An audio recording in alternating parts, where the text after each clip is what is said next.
오늘 본문의 10절을 보시면 천사가 목자들을 찾아와 이렇게 외칩니다.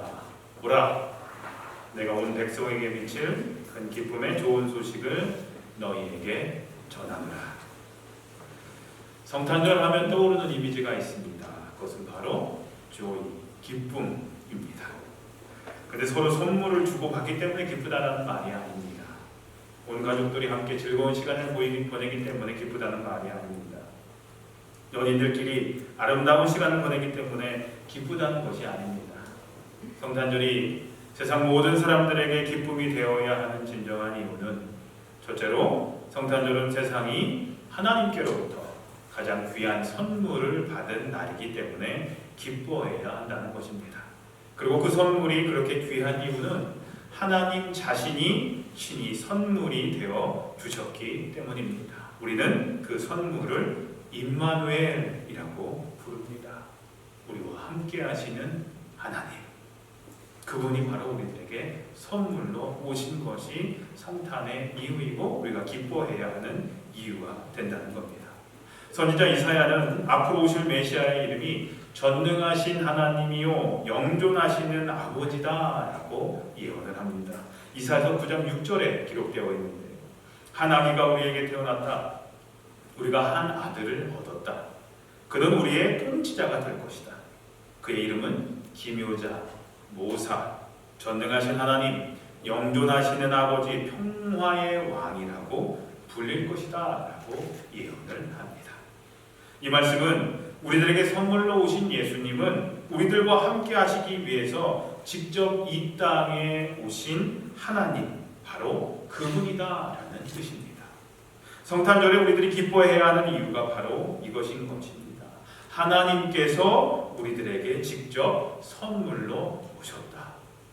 하나님께서 직접 우리들에게 선물이 되어 오셨다라는 겁니다. 그래서 우리는 그 선물을 우리와 함께 하시는 하나님, 곧 임마누엘이라고 부르는 것입니다.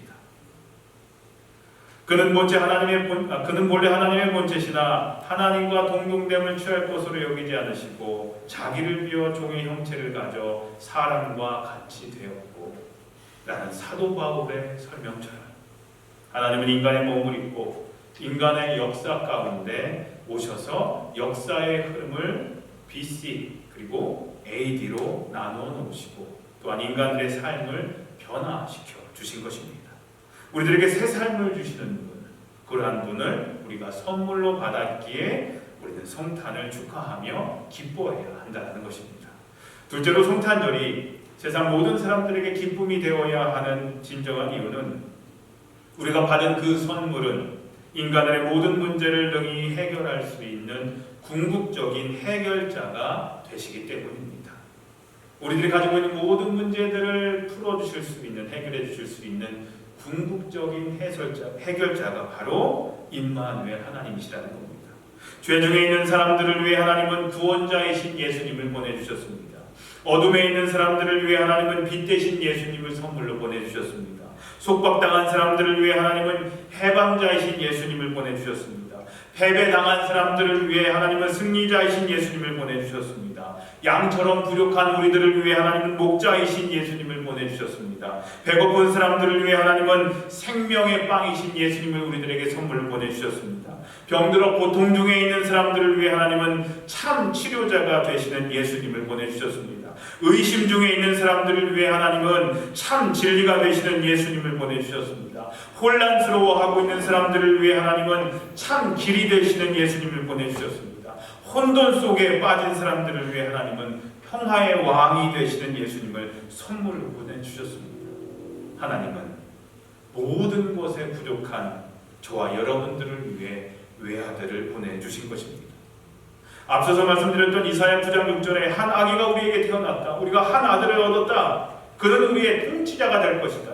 그의 이름은 기묘자, 모사, 전능하신 하나님, 영존하시는 아버지, 평화의 왕이라고 불릴 것이다. 예수님이 우리를 다스릴 통치자로 오신다는 것이 우리에게 왜 기쁜 소식일까요? 가장 귀한 선생님을 만나는 것이 학생들에게는 가장 큰 복이 됩니다. 가장 훌륭한 코치를 만나는 것이 운동선수들에게는 가장 큰 복이 되죠. 여러분들도 아마 자라시면서 영향을 주고 받으신 선생님들이 아마 있으실 겁니다. 어떤 잘 알고 계시는 어떤 코치라든지 선생님이라든지 내 삶 가운데 영향을 끼친 분들이 계실 겁니다. 저도 많은 영향을 받고 자랐지만 지금도 생각나시는 선생님 한 분, 체육 선생님이신데 고등학교 1학년 때 제가 어렸을 때부터 뚱뚱했거든요.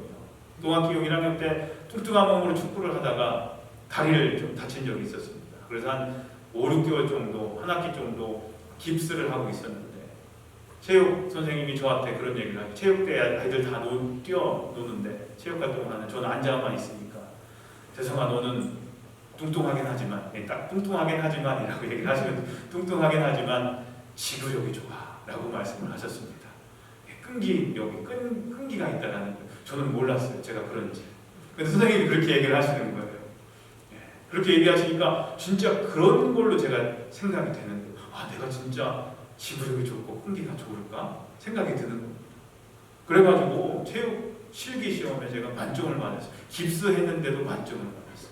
마치 막 뛰고 하는 거는 없고 골대 밑에서 농구 골 넣는다든지 체조를 한다든지 그런 거였는데 그 선생님이 한 말씀이 저에게는 큰 도전이 됐어요. 내가 끈기가 있구나. 힘들어도 아파도 내가 할 수 있겠구나라는 생각이 들었습니다.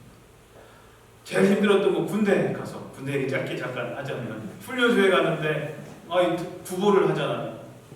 꼴찌가 될 수밖에 없습니다. 항상 전 뒤쳐져서 조교들이 항상 저를 끌고 가는 겁니다. 저랑 같이 동기들 저 앞에 뛰고 있는데 저는 항상 뚱뚱하니까 항상 꼴찌에서 나고될까봐 조교들이 항상 저를 밀고 끌면서 그렇게 구보를 시킵니다. 근데 그 선생님 말씀이 여전히 생각나요. 난 끈기가 있어. 난 지구력이 있어. 그래가지고 훈련소 퇴소할 때쯤 돼서는 1등은 못하고 한 중간 정도는 갔습니다. 구보를 하면 뒤처지지는 않고 중간 정도는 가는 정도까지 갔던 적이 있었습니다. 그 선생님 말 한마디에 저는 지금도 제가 지구력이 있고 끈기가 있다고 생각을 해요. 그 한마디가 그만큼 삶 가운데 훌륭한 선생님들은, 좋은 선생님들은 학생들에게 영향을 끼칩니다. 저도 그런 선생님 만나서 지금도 영향을 받고 있지만 예수님께서 우리들 가운데 오셔서 우리들의 삶에 훌륭한 선생님이 되시고 훌륭한 통치자가 되신다는 겁니다. 인도자가 되신다는 겁니다. 얼마나 놀라운 기쁜 소식이 됩니까? 예수님께서 또 기묘자가 되신다는 것이 우리들에게 큰 기쁨이 되는 이유는 예수님은 우리들의 삶에 오셔서 놀랍고도 신기한 기적과도 같은 일들을 많이 행해 주시기 때문입니다. 불가능을 가능으로 만들어 주시고 우리들의 문제들을 해결해 주시고 병을 고쳐 주시고 사고와 재난에서 건져 주신다는 겁니다. 그렇기 때문에 그분의 나심은 우리 모두에게 기쁘고 놀라운 소식이고 하나님의 큰 선물이 되는 겁니다. 이사야는 계속해서 메시아가 우리들의 삶의 모사가 된다라고 예언합니다. 참 번역이 어려워요. 영어는 원더풀 카운슬러라고 영어로 해석되어 있는데 한국말로는 기묘자, 모사하니까 무슨 소린가 좀 헷갈리실 수 있는데 모사라는 말은 남을 돕기 위해서 계략을 세우는 사람을 얘기를 합니다. 영어로는 카운셀러, 상담자라고 번역이 되어 있습니다. 세상의 모든 상담자들은 완벽하지 않습니다. 그러나 예수님은 우리들의 절대적인 궁극적인 상담자가 되셔서 우리들의 죄의 문제를 완전히 해결해 주시고 우리들의 삶에 부딪히는 모든 문제들을 해결해 주시고 우리들의 답답함도 시원하게 해결해 주시는 상담자가 되어 주신다는 겁니다. 그분 진정으로 길이요 진리요 생명이 되셔서 우리들의 모든 삶을 인도해 주시고 해결해 주시는 분이시라는 것입니다.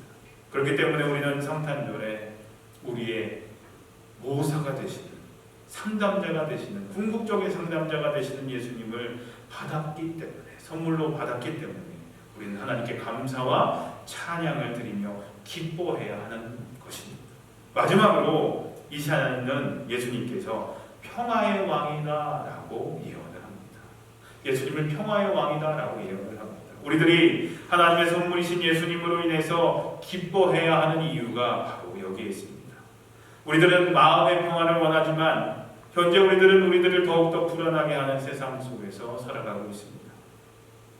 그 어느 해보다 올 한 해가 더욱더 그랬던 것 같습니다. 그리고 지금도 그렇습니다. 가정의 평화를 원하지만 때로는 가정의 풍랑이 일 때가 많습니다.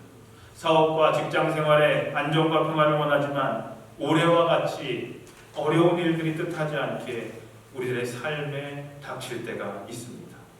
모든 것이 삭막합니다. 어디에서 해결점을 찾아야 할지 막막하기만 합니다. 요즘 성도님들의 사정을 들으면, 성도님들과 얘기를 나누면 가슴이 철렁하고 어찌할 바를 잘 모르겠습니다. 그냥 죄송한 마음, 제가 아무것도 해드릴 수 있는 게 없다라는 사실에 그저 가슴만 아플 뿐입니다. 감당해야 할 그 큰 일을 어찌할 바를 모르고 계시는 성도님들을 바라볼 때마다 제가 할 수 있는 것이 없어서 안타깝기만 합니다. 그저 이런 어려운 가운데 주님 믿음이 흔들리지 않도록 도와주십시오라고 기도할 수밖에 없습니다.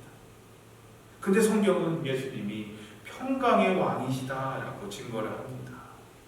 평강의 왕이시다. 예수님만이 우리들의 삶에 평화를 주실 수 있는 분이시라는 겁니다.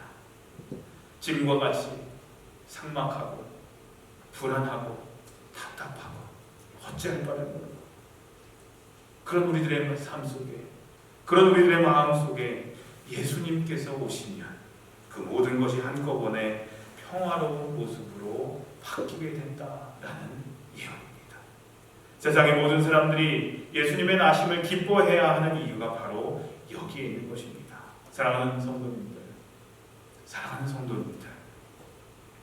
우리가 성탄절을 맞이하면서 비록 우리에게 닥친 어려운 현실로 인해서 예전과 같이 웃고 기뻐할 여유도 없고 이 어려움을 타개할 뾰족한 방법도 없고 그저 할 수 있는 것이 아무것도 없어서 내가 뭔가 노력해서 해결할 수 있는, 열심히 일한다고 해결될 수 있는 문제가 없기 때문에 그저 답답하고 초조한 나날들을 보내고 계시지만 그럼에도 불구하고 우리들이 하나님께로부터 받은 예수라는 그 선물이 얼마나 귀한 것인지를 우리가 다시 한번 깨닫고 다시 한번 생각하고 우리는 이미 예수님을 만났고 우리 모든 문제의 해결자가 되시는 그 예수님을 주님으로, 그리고 내 삶의 주인으로 그 예수님을 이미 품고 있기 때문에 우리가 믿고 있고 우리가 여전히 의지하고 있고 우리가 여전히 예수님께만 소망을 두고 있기 때문에 우리는 분명히 우리 삶 가운데 닥친 이 어려움을 분명히 이겨낼 수 있다라는 소망과 희망이 여러분들 가운데, 여러분들의 삶 가운데 가득하시기를 간절히 소망합니다. 우리들에게 이 귀한 선물을 주신 하나님께 감사드리고, 비록 우리의 삶의 상황은 기뻐할 수 없는 상황일지라도 다시금 우리에게 이미 선물로 주신 그 예수님, 우리가 이미 품고 있는 그 예수님으로 말미암아 다시금 어려움 중에도 기쁨을 회복하시는 성탄절이 되셔서 그 기쁨을 우리들의 이웃들과도 함께 내 어려움 중에도 내가 이 기쁨을 나눈다는 그런 마음을 가지고 이 기쁨의 소식을 우리 이웃들과 함께 나누는 복된 성탄절이 되시기를 성탄의 유일한 주인공이 되시는 예수님의 이름으로 간절히 기도합니다. 기도하겠습니다. 하나님, 성탄절을 맞이하는 저희들이 평강의 왕이요 우리 삶의 통치자가 되시는 주님을 기쁨으로 맞이하게 해 주시옵소서. 우리 삶의 모든 문제의 궁극적인 해결자가 되시는 예수님을 기뻐하며 어려움 중에도 기뻐하게 하셔서 또한 그 기쁨을 세상과 함께 나누는 삶을 살게 해 주시옵소서. 아멘. 주 예수여 오시옵소서. 아멘. 주 예수여 어려움 중에 있는 우리 삶 가운데 오셔서 우리의 삶을 변화시켜 주시고 해결해 주시고 참 평화를 저희 삶 가운데 이루어 주시옵소서. 예수님의 이름으로 간절히 기도합니다. 아멘.